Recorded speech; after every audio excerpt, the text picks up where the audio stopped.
offensively, we spoiled a great defensive performance for the most part.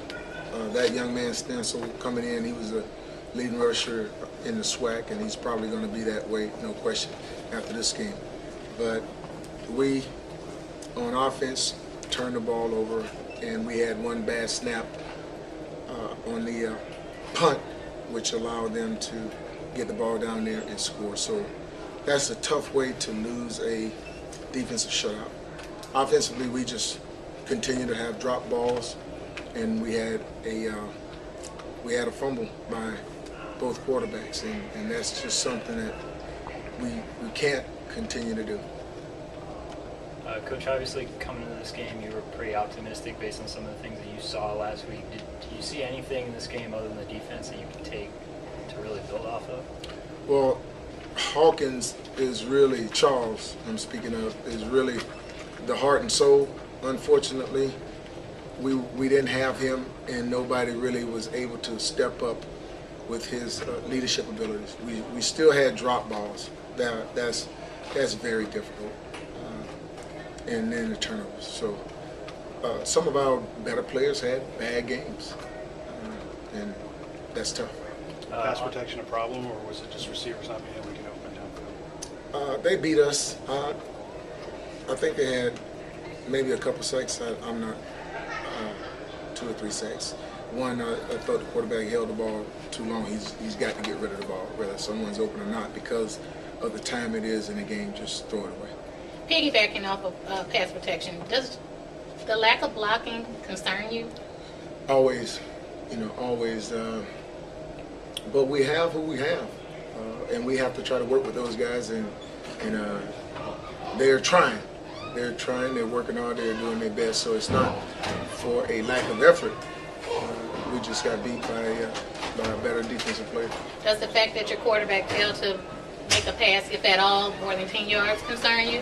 Well, when we do, the fact that we don't hold on to the pass, that concerns me. We have to catch it. Many of the plays were running less than 10. But we were getting 5 yards, 6 yards. I mean, that's what we're trying to get on first down. And the reason being is just with the question you asked. The longer the passes are down the field, the longer we have to hold up with pass protection. And that's why we were dinking and dunking some, and also allowing the quarterback the freedom to run some. Was that the issue on the last play there, throwing it over toward the sideline rather than into the end zone? Was it a matter of not having enough time? No. We had one-on-one with Lee Doss, and what happened, that was a problem because the guy kind of undercut Dre. I don't think the choice was bad because Lee got behind the guy. Unfortunately, the ball took him out of bounds. So what was the play there? Was it for Doss to run a fly, basically? Or? Yes, and that's what he did. All 4 receivers were. We were trips to our left. All of those guys were running a fly route, and Lee was single on our side, and they got pressed him, and Lee got behind him. And Dre saw that. Unfortunately, someone was underneath him when he threw the ball, and he threw it a little wide. Virgil came close to breaking a couple. In a game like that, especially when the offense is struggling, do you want him to maybe even take more chances, or do you caution him to not be too aggressive? No, I think Virgil did everything he possibly could when he got the returns. He's one of the best in the country, no question about that. He gave us great field position all day, and we squandered it. Can you talk about his defensive effort as well? I mean, he had some good plays down in the first half. Yeah, Virgil, this is his 3rd year. He's been starting since he's been a freshman. He knows this league. He has all the confidence in the world that he can play, and he showed it tonight, and it was good for him to show as well as he did on ESPN. Unfortunately for us, it was a bad game, especially when we have a TV audience to play in front of. Saying that said, you lose last week, you lose today. What do you tell your team, and what do you tell the Jaguar Nation? Well, the Jaguar Nation have the right to say whatever they want to say, first and foremost. My team, they just got to come out and keep working hard, and hopefully things will swing our way. The team that won the SWAC championship last year, was in a similar situation, but they did win the SWAC championship. So we haven't played an opponent on our side yet. We still look pretty good. We just gotta get the wins. Got time for one more, guys. Looking at your rushing numbers, you're less than 3 yards per carry. Is it just offensive line problems that you guys still have to figure out? And like you said before, you got to play with who you got to play with, but is there any solutions there? Well, I think it was the sacks hurt us a lot. I think Coleman average, I can't see.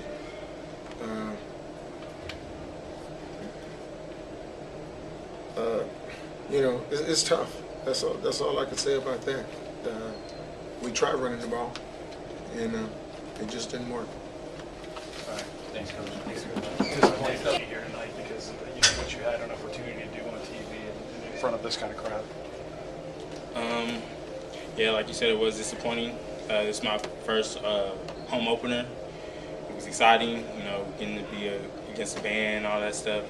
It hurts. It really does. You know, we beat them the last 2 years, and I was here practicing with them. You know what I'm saying? So I was here being a fan, and now it's my turn to shine. And you know, we couldn't get it. I mean, it just hurts.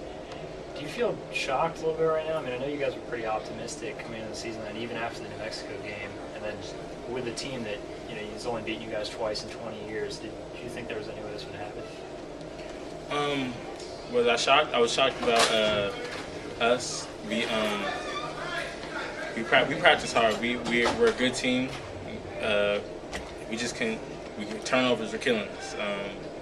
It was our mistakes. We should have had it. It was basically our fault. I feel like, you know, we got a lot of stuff we got to get. We could have beat them easily.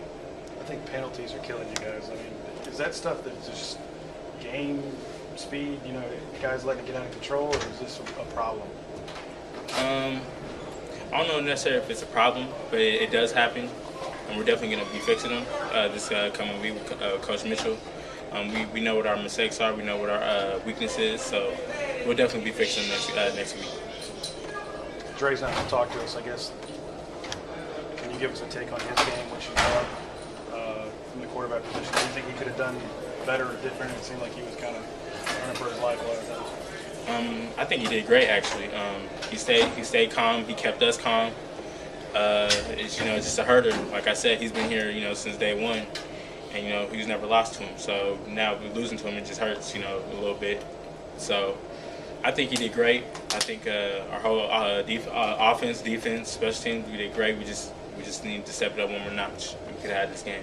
Speaking of special teams, obviously Virgil gives you guys a lift, you know, puts the team in good field position.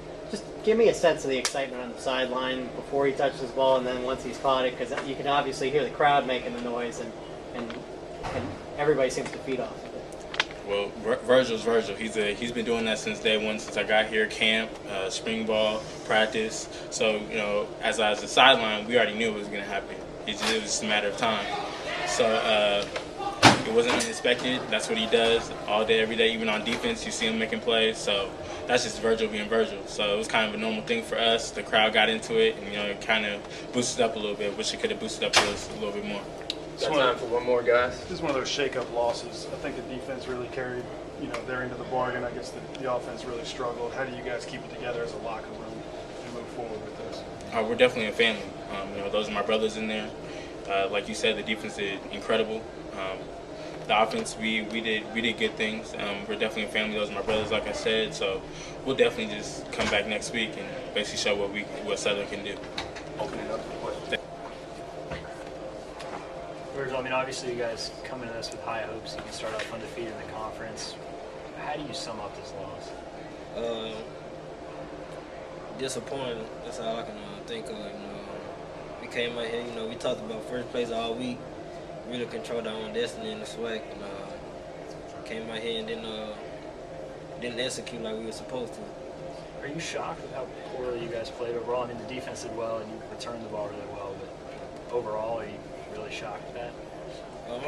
I'm not really shocked. You know, Coach always tells us, you play how you practice. You can't turn it on game day, and we had to start putting together, you know, back-to-back great practices. Not good anymore.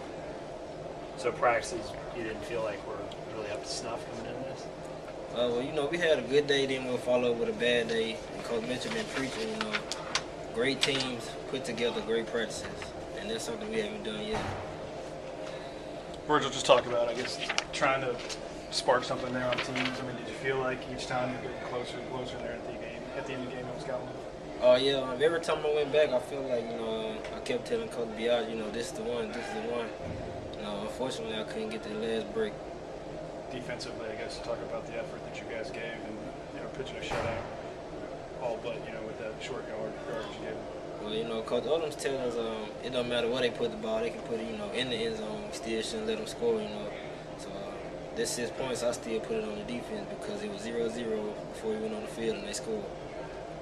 It's kind of a humbling deal, I would guess. I mean, this is a team that you guys are used to beating. How do you regroup from here and move forward? Take no one lightly. You know, take no one lightly. No, it's not who you play, it's how you play. Did you take them lightly, you think, as a team? I don't think we took them lightly, but we didn't come out with the focus that we were capable of coming out with. And what did you have when you were down? Was it cramps? Is that It was just crying. is that the same reason? Yeah. Okay. How much more could y'all have done on defense? Could have forced, you know, more turnovers, flipped the ball, you know, got off the field on third down. It's all, we all in it together, so, you know, it's not just a blame on the offense or one side of the ball. Dude, I'm looking at these numbers. I don't know what else y'all could have done. All right, one more question. That's it. All right, thanks, Virgil. When the community comes together, to not only celebrate, but to uplift each other. We become one, so let us unite. In 1880, 3 men united in a dream. And that dream has changed lives and communities. When we come together, we can do powerful things. Join us and continue in this journey. We stand united with Southern University.